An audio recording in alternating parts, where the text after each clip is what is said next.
Welcome to Newrealities. My name is Alan Steinfeld, and I'm interviewing someone today who I wanted to talk to for a long time. I feel he really has a link between consciousness and science, and he has the theories that will unfold the next phase of our evolution. His name is Nassim Haremein, and thank you so much for sharing your work with the world, because thank you for having me. Because what I get is that, from what you said also, is that you created these a theory that combines quantum physics, Einstein's relativity, and cuts out the strong and weak forces. Basically, what I get you says there's basically two forces to the universe: gravity and electromagnetism. Right. I've written a theory that described the vacuum as an energetic structured vacuum.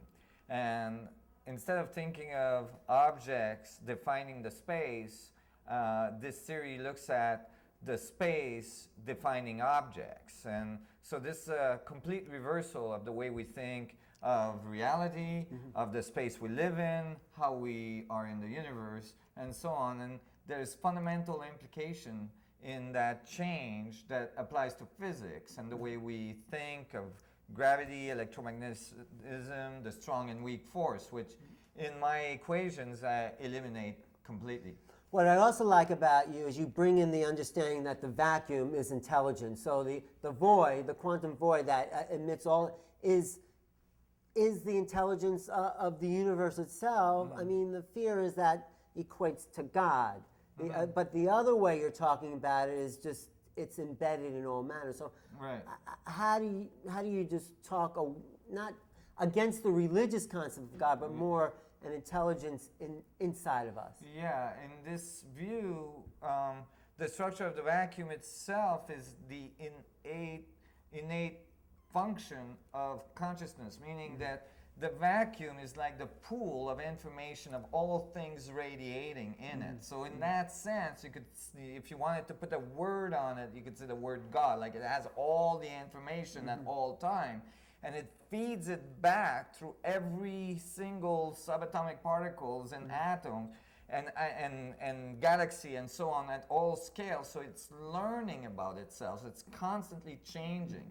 My theory describes all scales of the universe, from universal size to superclusters to galaxies to stars to atoms to subatomic particles, as different scales black hole. And each one feeds between the gravitational field, which is the information of the vacuum moving in, and expands electromagnetic fields, which is the information of the vacuum moving out.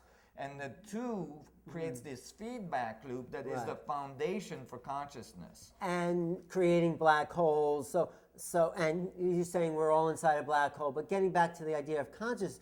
So did consciousness create matter, as it seems like you're saying, as opposed to matter creating consciousness, which is the old paradigm? Not really, no. In this work, what we call consciousness, or which could be more accurately described as self-awareness, knowing that you're there, right? Demands a feedback. In order to be self-aware, you gotta, for instance, see yourself in the mirror and say, that's me, and know that that's you. And so it demands a feedback. And so the dynamic of the feedback between the electromagnetic field and the gravitational field is what I term self-awareness, which is what we think of as consciousness. So it is the dynamic of the information transfer that actually produces all of our material world that is fundamentally the conscious entity that we think of.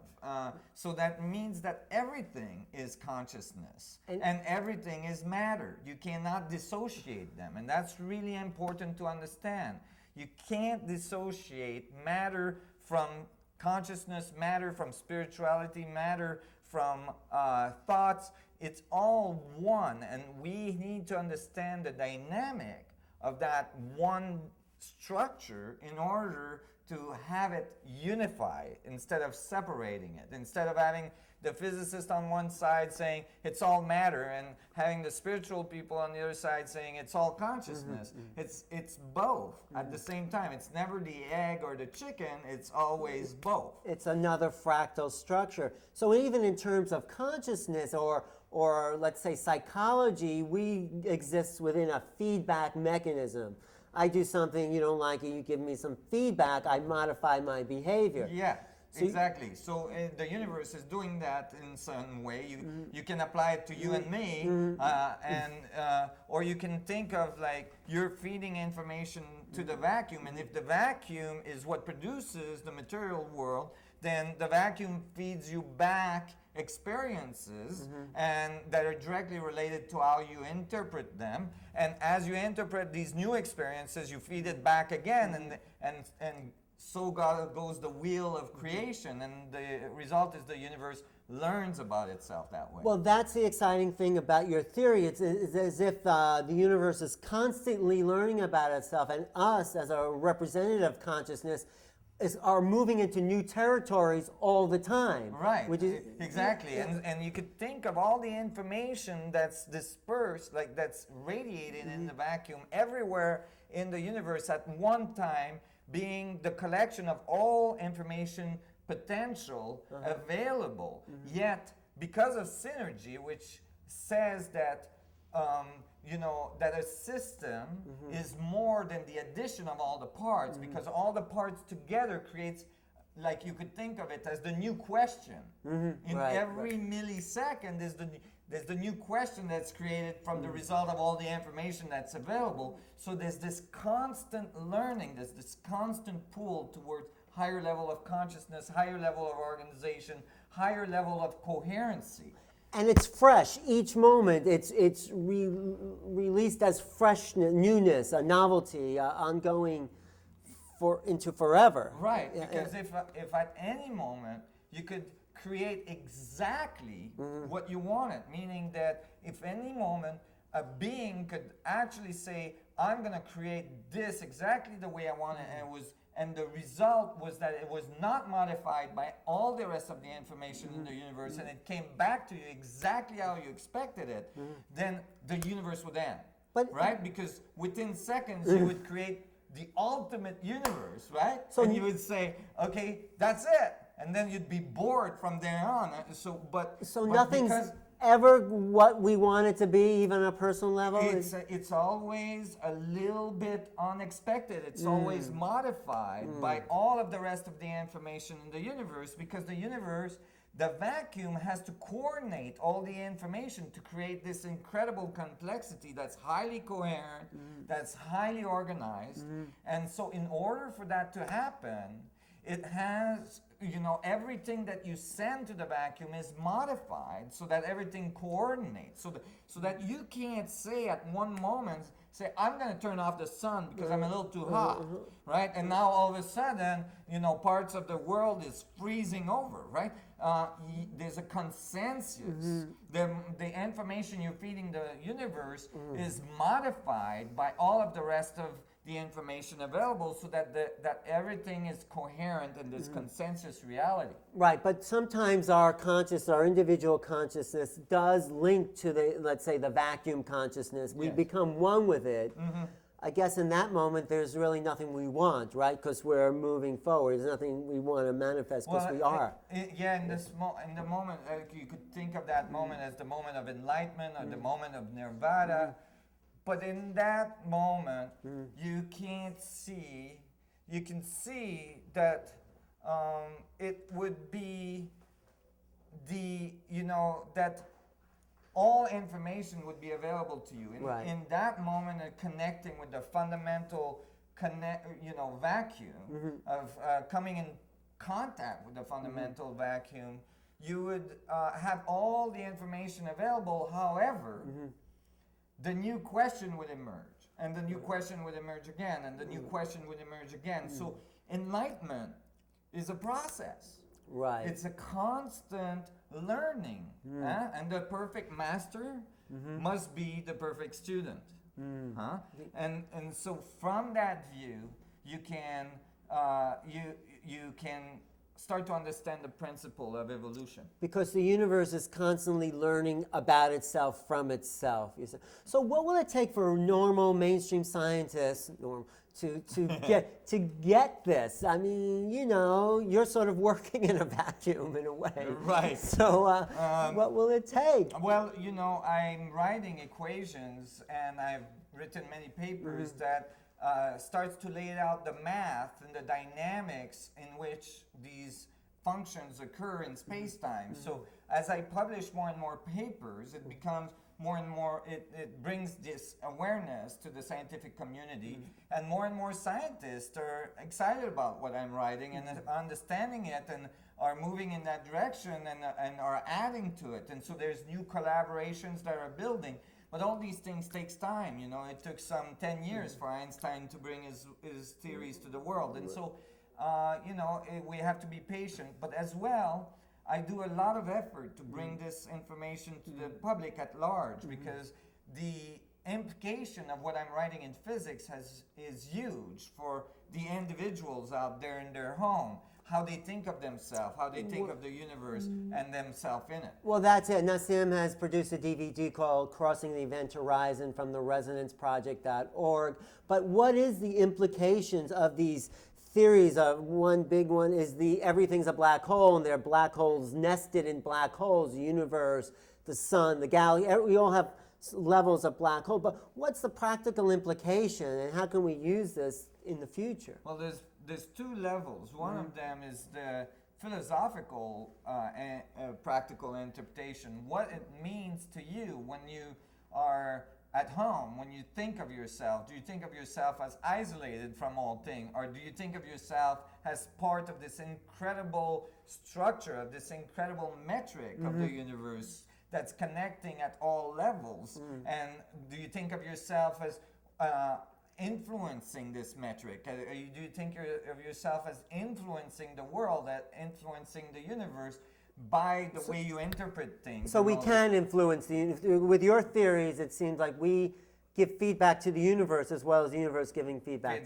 to us. Yeah, right. But we can't forget that the universe is giving feedback to us, and that's a part that typically spiritual people have a tendency to forget, is that you're not just the one creating your reality, right. The reality is creating you. And it's a dance, you're saying? And it's a dance, and it's scale related, meaning that you can influence your scale to a certain extreme, but at one point you got to gather more momentum for more people so that you can start to influence larger and larger scales. So it demands that you actually collect support, that you're able to collaborate and all this to move further and further.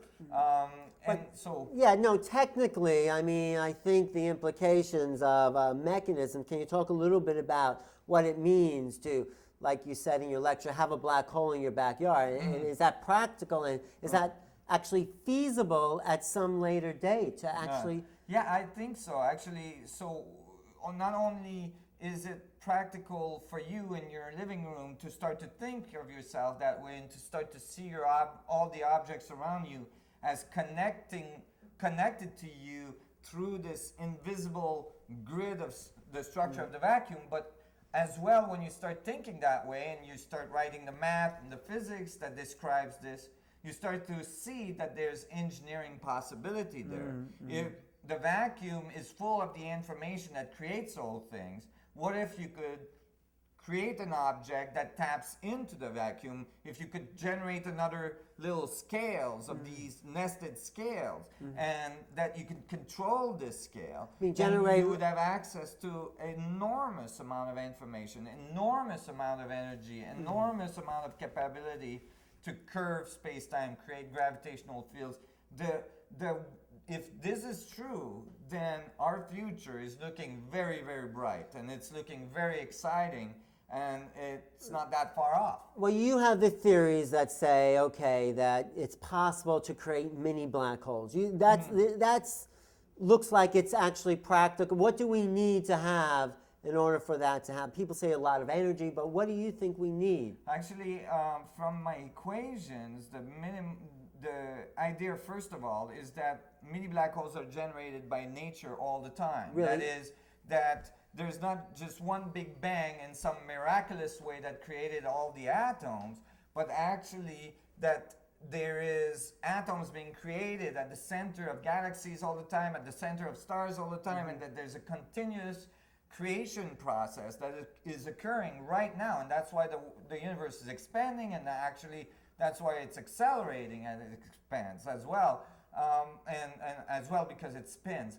But the other thing is that if you wanted to make an artificial singularity, if you wanted to even just like try to cohere, because if you calculate how much energy is in the vacuum to produce the universe, you would only need to connect with it, to cohere it, to tap it, just a teeny weeny bit, just a teeny weeny bit of it would be an enormous amount of energy. And so if you wanted to organize it so that you could use it, you'd probably need to start to understand the spin component of it, and how things orbit, and how it interacts, and what is its geometry, and all this. And that's some of the math I've started to write. So and how space-time twirls together. And that's right, Coriolis effect, and all this.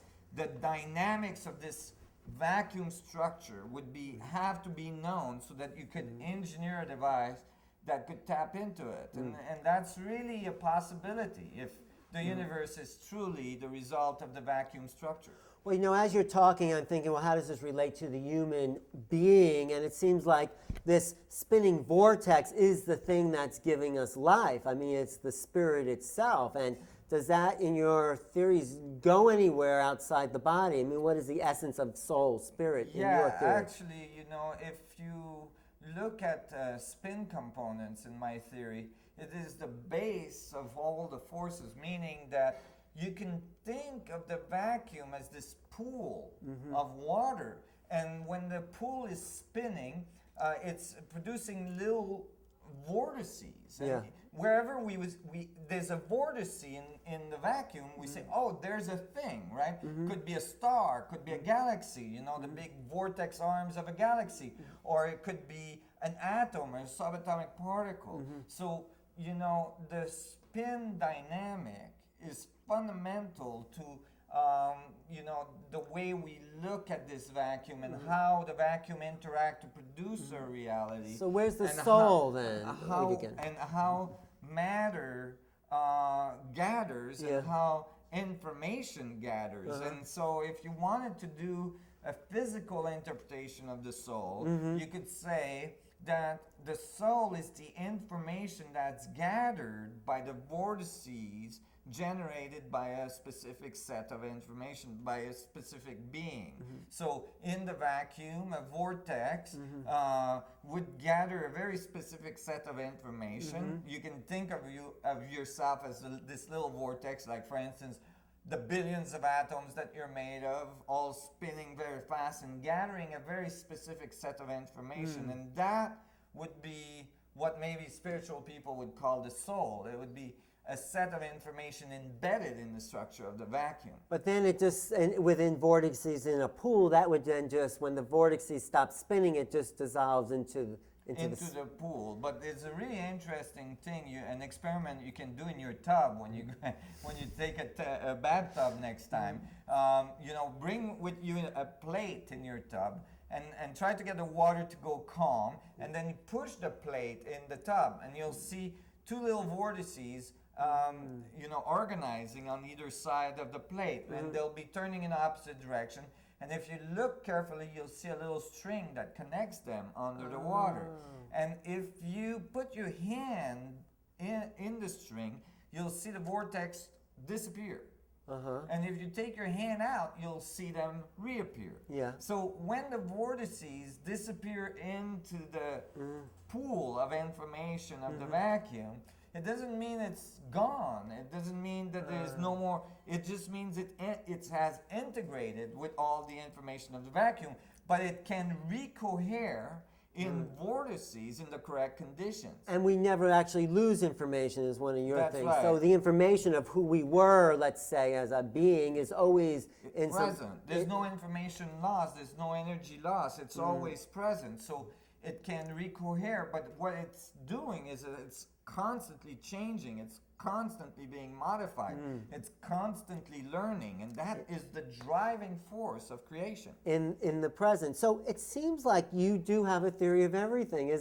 I mean, from physics to spirituality to ancient civilizations, which we can also talk about.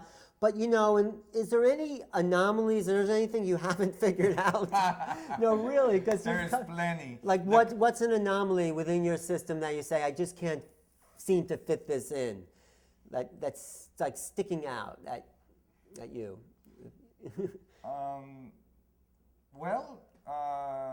It's difficult to define all of the dynamics of nature, meaning that there is.